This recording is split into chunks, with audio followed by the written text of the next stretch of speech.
Hello and welcome to Firearm Freedom. This is going to be another First Impressions video. In today's First Impressions video, we are taking a look at the Remington Model 7. And before we get this video started, I want to give a huge shout out to this video's sponsor, which is of course Seal One. A wide variety of cleaning and maintenance supplies. I've been using this stuff for years. I have gone on with these ads too long because I just have fun with them now at this point. But you know what? That's what makes an awesome sponsorship great, like the one I have with Seal One.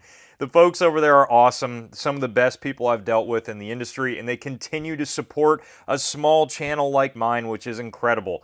Their CLP smells great. It cleans even better. I've been using it for years, long before this sponsorship, and they're giving you guys a 25% off discount code. You can click on the link down in the description or the comments section, and at checkout, FF-25. That's FF-25. That's going to save you guys 25% off of your order. Anything that you purchase greatly helps me out. It shows them that these ads are doing their job and pushing some traffic to their site. So I seriously appreciate it. This, man, I have had such a hard time trying to figure out how to do a video on this particular rifle. I've had this rifle in the collection now for months, months and months, and I have brought it to the range now 5 or 6 times. I've only filmed one of those times, which is what the B-roll you're going to be seeing in today's video is. Now, I love everything about this rifle. It was just one of those guns that, I don't know, it just doesn't generally fit the style of my reviews. I'm not going to be running around, running and gunning for some dramatic content with a bolt-action 300 Blackout. But also, this is really not necessarily designed to be a match-grade accuracy 400-yard gun. Can it achieve that with certain loads? Absolutely. But again, it was kind of an interesting concept because I wasn't really sure how to film this, so I figured, you know what, I would just talk about my opinions on this Remington Model 7. The B-roll is going to be a little bit light in this particular video, but that is why. Now, this is a very interesting piece of Remington's history. Remington made the Model 7 for a number of years, and essentially it is like almost just a shortened, I don't want to say youth, because it's not necessarily a youth rifle, but it's a shortened Remington 700. And it was designed in small action calibers. This one in particular is very special because it is threaded and it's chambered in 300 Blackout. Now, I've always wanted a bolt-action 300 Blackout specifically to run suppressed and run subsonic ammunition through it. 300 Blackout is awesome suppressed in an AR-15 platform, but even with subsonics, you are getting action noise, you're getting port pop. When you take all of those things away, this is as much of a giggle quiet gun as you are ever going to get. The amount of times that I laughed at the range every time I pulled the trigger was insane because you're just hearing the click of the firing pin and you're hearing a schwack downrange as the 300 Blackout pill smacks the dirt berm, and it is one of the most satisfying guns that I own to shoot. Unfortunately, Remington has not reintroduced the Model 7. This originally started as a combination with AACs. It was all black and had a threaded barrel, and it was really when 300 Blackout wasn't even a huge thing. It was kind of just this new suppressor-ready round that was being developed by AAC and originally was the 300 Whisper. So when we are looking at this piece of history, it's kind of interesting because, again, this caliber was not big at this point.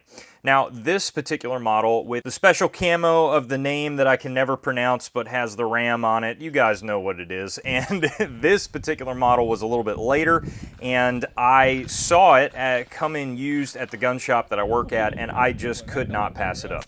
I'm seeing these things go for stupid prices right now on Gunbroker. I want to say the lowest one that I saw out there was like $1,500, and that was with no scope, all black, and it is not cheap. Needless to say, this one in particular, which came with a Zeiss Conquest, which is an excellent optic. It is not made anymore. Zeiss did discontinue this line, but the Conquest line was excellent for a very long time. This optic, this rifle was sub $1,000. So obviously there was just no way in the world I was going to pass this up. I did not see many reviews out there of the Remington Model 7 and 300 Blackout, so I really didn't know what I was getting into exactly, because there were kind of some staggering reviews, some people saying, Remington's quality control, not too great. I didn't know what to expect. I can tell you guys that my experience so far with this Model 7 has been stellar. Absolutely excellent. I've had no issues in cycling, which sometimes is very frustrating on a bolt-action gun when your tolerances are a little bit off, especially in the magazine, and you go to rack the bolt and every round is jetting up all over the place. That's never fun. This action is incredibly smooth, no complaints there whatsoever, and it's fed everything that I've put in it, especially the 200 grain S&B subsonics that we were primarily shooting through this gun. Now, it does have an internal box magazine that is going to hold 6 rounds of 300 Blackout, which is a great amount of capacity for a gun like this.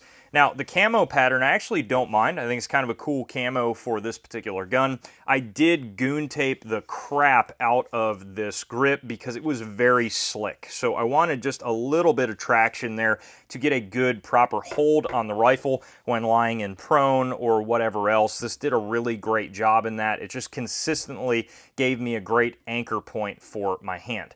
Now, the stock is most definitely not free-floated. It is having contact with the barrel almost the entire way through.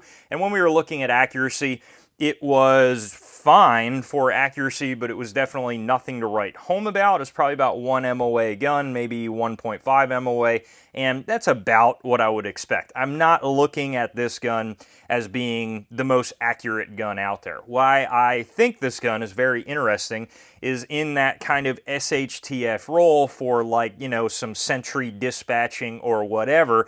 This gun can achieve that incredibly quietly, and it is packing a punch on top of that. So you have a deadly silent rifle that you have absolutely no idea where it's coming from, and you're getting smacked by a essentially 45 ACP speed at even 100 yards. I think that is an incredibly valuable package to have, whether you're looking at hunting, whether you're doing some hog hunting or something like that. You're going to be able to take out game, and the animal standing next to it is not even going to know what is going on because you got no clue where this shot is being taken from. And again, in that crazy World War III SHTF situation, that's kind of a handy tool to have. So I saw that as a must-have in my collection without a doubt.